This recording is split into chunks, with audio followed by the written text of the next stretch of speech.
Gələn il həcc ziyarətinə getmək istəyənlər 6100 ABŞ dollarından, yəni təqribən 10374 manatından keçməlidir. Bu, ötən illə müqayisədə 255 manat daha artıqdır.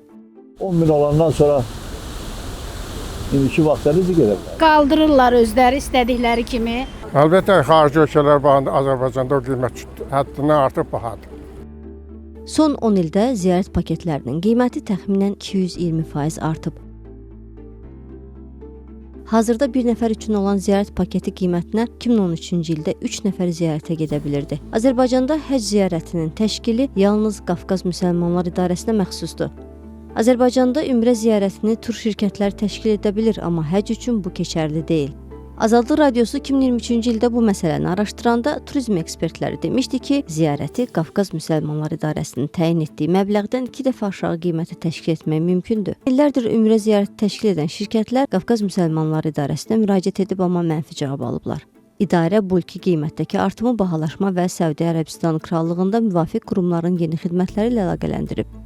2023-cü ildə isə 700 manata qədər olan bahalanmanı Qafqaz Müsəlmanlar İdarəsi mehmanxana, nəqliyyat və digər xərclərdəki artımla əlaqələndirmişdi.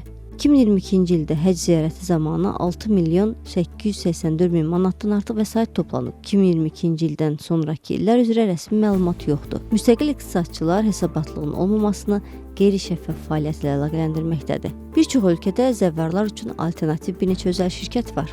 Məsələn, Pakistanda 740-a, Türkiyədə 200-ə yaxın şirkət həcc ziyarəti təşkil edə bilir. Əslində qaydalara görə ölkələr üzrə istənilən şirkət Səudiyyə Ərəbistanının Həcc və Ümrə Nazirliyi ilə əməkdaşlıq edib lisenziya aldığı təqdirdə ziyarət təşkil edə bilir.